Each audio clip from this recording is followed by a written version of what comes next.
Right, time's on. Peak silliness season. Yeah. Post training silliness. Post-training silliness. Oxytocin overload. Yeah. Connection. If we held hands. We're not holding hands. All right, okay. All right, begin. Take it away. We're back, mate. Yeah. What's this number? Episode number 4. We're currently halfway through the second week of our training block. The last time we left off was during deload week. So training's been going pretty well. How you been going, mate, with training? Yeah, pretty good, mate. Pretty good. Last couple of weeks, just getting this mic sorted out. Yeah, that's right. Yeah, last couple of weeks been pretty good. Training's strong, showing up every effort.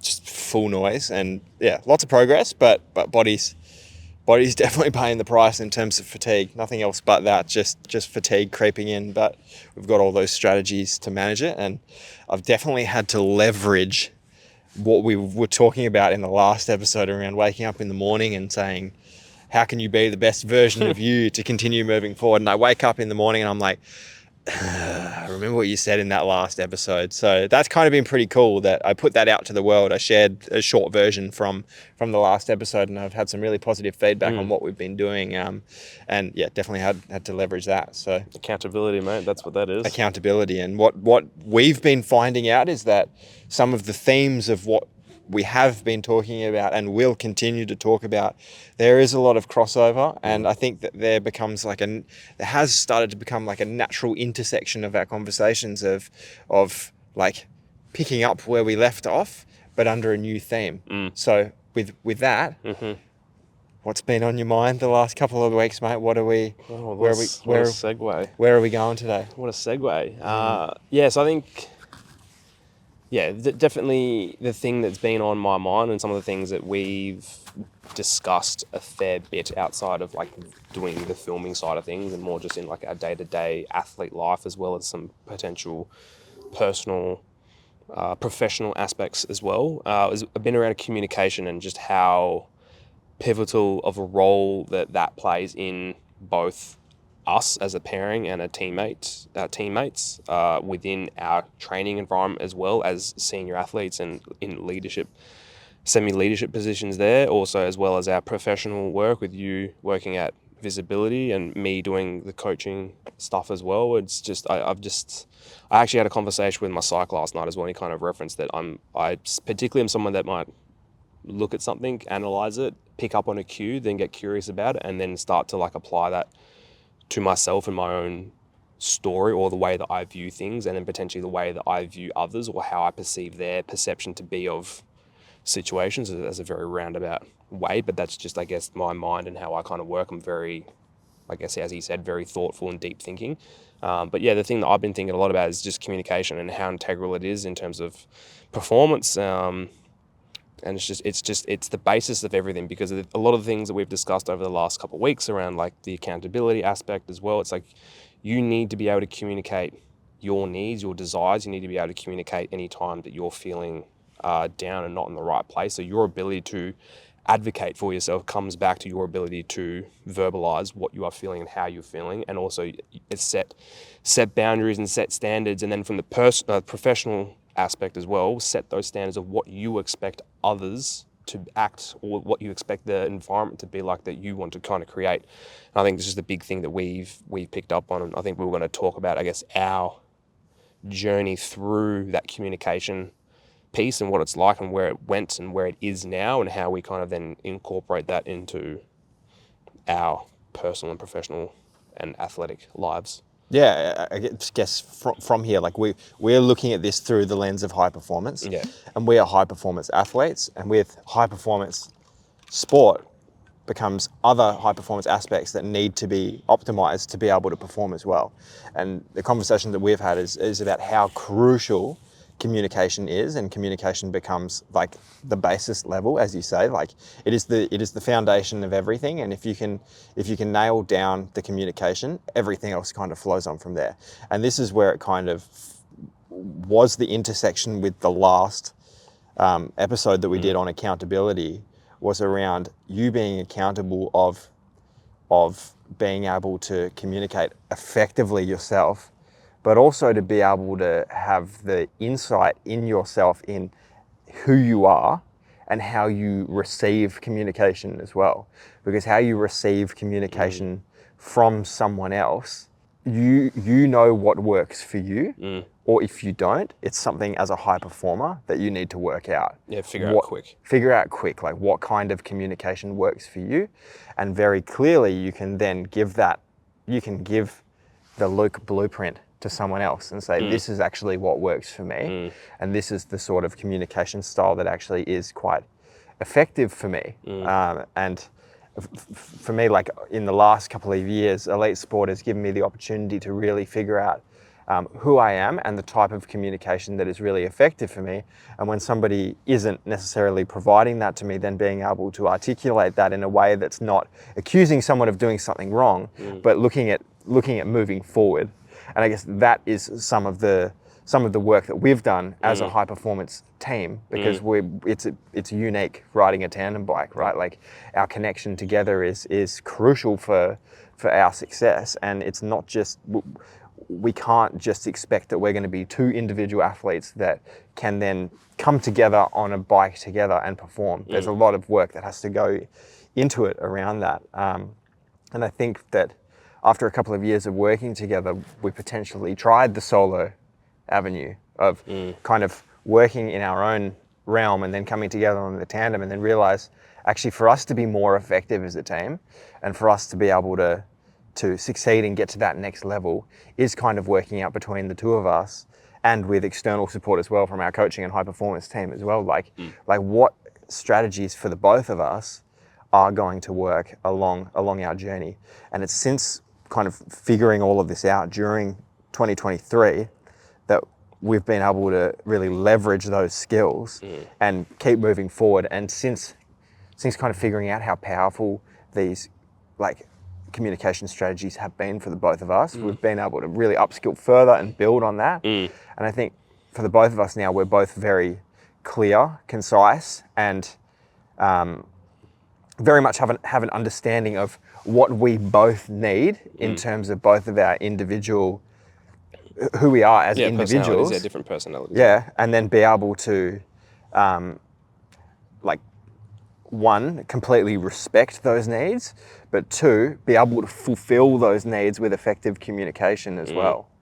Yeah. What are your thoughts? No, really good. As you said, it has, because I guess, again, like we've discussed a lot of things, and there's a lot of bits that kind of coincide with other parts as well. Like the communication aspect is massive from the high performance side, but it also then kind of comes back to relationships, and that kind of can be a broad spectrum. Like, technically we have a working relationship as two teammates that ride together as well. And then how we kind of navigate that space is critical, because as you discussed, like we work through things in 2023, but that's not to say that we work through stuff from a good place. We had to work through stuff from a bad place. Like we were in a bad place in 2023, which was largely my doing by not communicating my needs or feelings or what I'm experiencing on the bike for the two of us, which then, because I didn't do that, led to tension, which then created an environment which wasn't enjoyable for either of us or the team around us, which then, to tie into the accountability part, the coaches and stuff say this needs to stop, this needs to be better, and then me taking accountability to say, I agree with that, it's not good, I need to be accountable for myself and my actions, and then be willing to kind of work forward. And we kind of basically did, we'll call it sports performance couples counselling, I guess we could call it, but that's effectively what we did.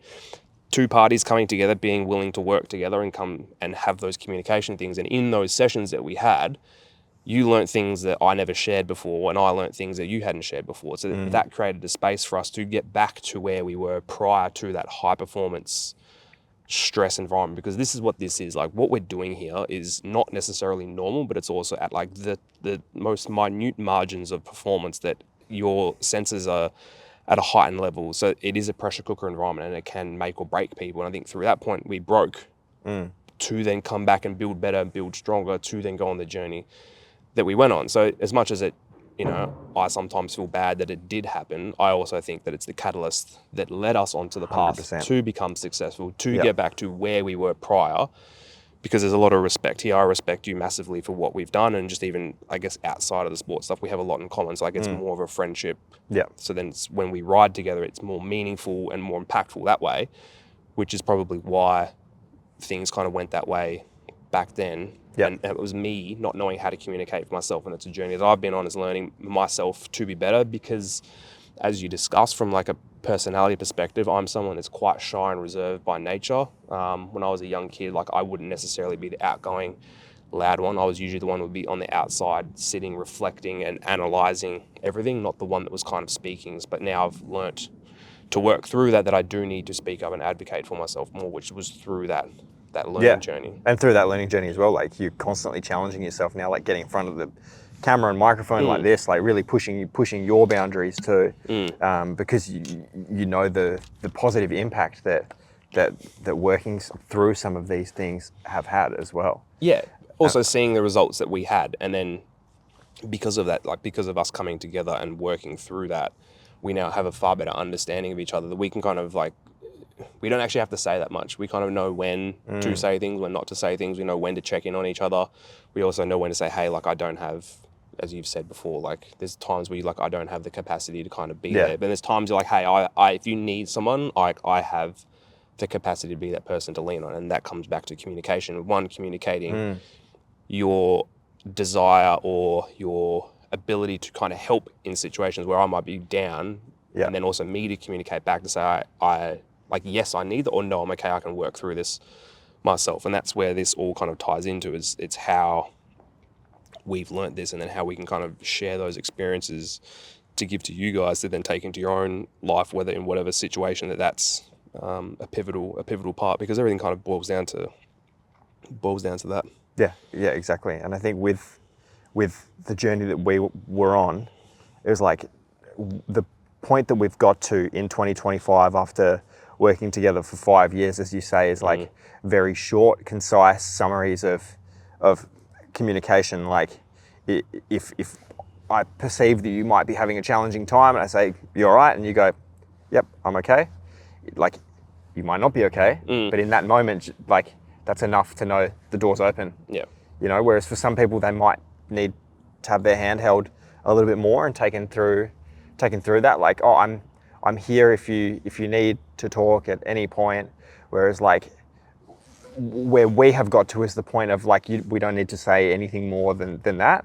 Like, all good? Yeah, all good. We do it on the bike all the time. All good? Yeah, all good. Yeah. Like just all good. Like something as simple as that. But for me, like I look at communication now through the lens of like, what does good look like? And I look at that zoomed in for me as an individual, and then also zoomed out at like the organizations that I work for, and then where we are in the elite sport landscape, up and down the chain through senior leadership teams and things like that, going like, there are common themes of like what good communication looks like. And after spending a bit of time in this high performance landscape of where communication is so critical, I've kind of worked out like what good looks like and what really bad looks like. And in a high performance landscape, what good to me looks like is after a communication, the other party feels like it's very clear, they very much have an understanding of the expectations and what's required for them to be able to feel empowered, take action, and also that the opposing side has met the emotion with the emotion as well. Because in any interaction with someone, you don't know where you're meeting them at until you open up those communication lines. Yeah. And it actually doesn't take long when you're having an interaction with someone where you realize where they are on their journey through emotion. Is it very raw? Is it very acute? Are they in that emotive stage? And if they are, then you're potentially not going to be hitting them with that really clear, concise information, because you might be seen as cold or emotionless. But in a moment where they are subacute and they're past that moment of emotion, is when potentially you can hit them a little bit harder with like very clear, concise expectations. This is what's required of you to be able to get to where we need to be. And I know that's looking at it from a very broad picture, but I'm taking that zoomed out approach at the common themes that I'm seeing around everywhere in our teams, senior leadership teams, anywhere that I've been around, there just seems to be these common trends. And I know that you were talking about last week around expectations and and what's required of an individual. If we're going to take a little bit more of a zoomed in approach and look at more of the athlete space where we are, a successful team that supports an athlete empowers their athlete to know their journey and know what they need to do to get to where they need to be. Simple as that. Yeah. It's like the pathway for an athlete in any space must be really clear and really concise, so they know where they're going. And it's zoomed in sport, but it's also zoomed out across everywhere. Individuals need to know where they are now and what they need to do to get where they need to go. Yeah, and as we've kind of referenced as well, it's like up to the individual and the athlete to also then be able to advocate for themselves what they need and what they want in those situations, so then both parties can kind of come together and have a bit of an understanding. And the thing that we've discussed a little bit around this is, as much it is still communication, there's probably a little bit that we might delve into like the leadership styles and stuff, which maybe we discuss in later topics. However, it's around those expectations and communicating those expectations as well. I think too often people will they don't know how to meet someone's emotional state or situation that arises, so they just verbal diarrhea a lot of words to kind of make it seem like they understand, whereas they actually don't know what's going on. And the response that they should be giving is like, I don't know how we face this situation. I'm experiencing this with you. It's not, I can imagine this is a hard time for you. However, I'm going to go find the answers, as opposed to being like, we'll do this, we'll make this fit and we'll work around this. And it's like, okay, if I'm the leader, I'm like, okay, cool. I've doused this fire, like I'll put it out. Yeah. Whereas the athletes then has an understood expectation that gets taken away from them when the actual data kind of comes in. So it's that ability to kind of communicate facts, honesty, be honest as well. Like that's massively integral. It's just a huge factor, because it's like there's a very good quote of like, unspoken expectations are premeditated resentments. So if you take that from the athlete's perspective and twisting that to preempted expectations, which then get redacted, leads to athletes being disgruntled. And it's like, I think that's where we see a lot of that stuff from like what we try to do. It's like, if I don't know something when I'm coaching the kids, I will say to them, I don't know. However, I will go find the answer for you. I will go ask and investigate, as opposed to trying to mitigate the situation, instantly think, okay, well, cool, I've kind of done my job. Because I know that from my perspective, if I was in their shoes, how I would feel in that situation. So then when I'm the one giving that advice or communicating that, I'm also then putting myself in their perspective and thinking, okay, well, how would I want that to be my response? Well, how would I want to handle that situation? Yeah, that honesty just builds so much trust as well, because the space where I work, like a lot of individuals come to us with various like non-specific pain presentations. So there's been no trauma. They haven't fallen down a set of stairs. Well, not this particular scenario. Yeah. Some do, but in this particular scenario, they'll show up with very non-specific pain that they've been living with for many years. There may or may not be tissue damage there, but it wasn't caused by any like trauma or anything like that. And they say, oh, why's my back hurt? And like some would respond with something very specific to make them sound good and to be able to make themselves feel good about giving an answer. But my response a lot of the time to the individuals that I work with, from an honesty point of view, is science doesn't tell us why your back hurts. But what I can tell you is that exercise will help you. And like how profoundly impactful that honesty is in building rapport and trust with the individuals that I work with, and me being able to put my hand on my heart and say, we actually don't know why. Science can't tell us why, but what I will tell you is that you being here right now is going to help. We don't actually know why a lot of the time exercise has an impact on someone's pain. We can't be like, oh, we're going to work this specific muscle. Like, I know this might sound weird to some of the viewers, but pretty much like we don't know why some exercises work for pain, but it does. So in that particular scenario, I'm just brutally honest and say, we don't know, but it's going to help. Yeah.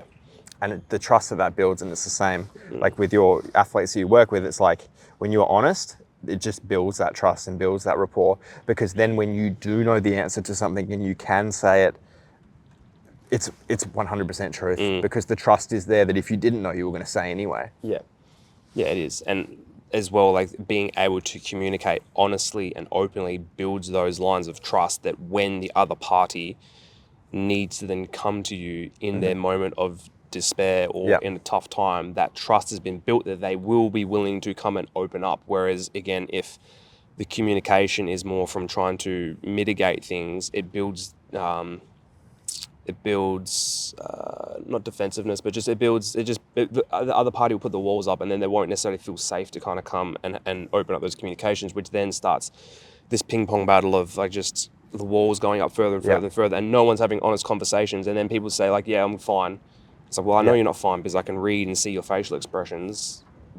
However, they don't have that trust because the communication in the past hasn't been what they want. So it's like it's all this big circle that's kind of like intertwined with everything as well. But at the root of it all is communication. And that's the thing that I've kind of really picked up on this last few weeks. And I know for us, it's been a massive journey, and we are in a far better place because we went through those tough times. But then also we were accountable to tie this all back together to become better. Then we can now sit here and speak upon our experiences and share that with people to then hopefully take that into their lives and how they want to improve themselves as well. And just because all you can, like you said, meet someone where they are. It's all you can do.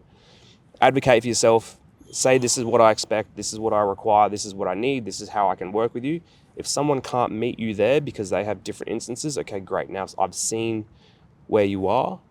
You may or may not be the person that I need to keep in my life or keep around in certain situations because, again, the communication or the trust aspect may not be there. Whereas if it is, great, more of that. Keep more of that in your life. Yeah.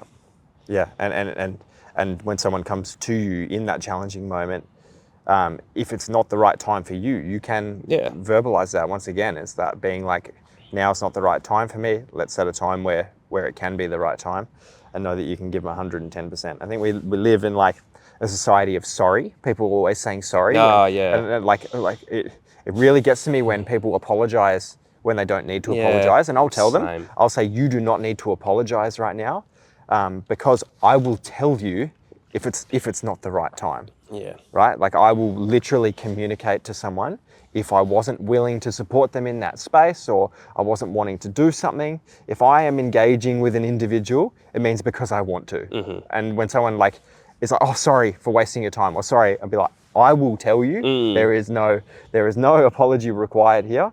It becomes a flip from sorry, which is about you, to thanks for doing that. Yeah. The sorry becomes a thanks. Mm-hmm. And I've like in the last couple of years, I say sorry a lot less and say thanks a lot more, because you're showing gratitude to another, rather than making it internal about my emotions, say, oh, I want to make myself feel better by apologizing.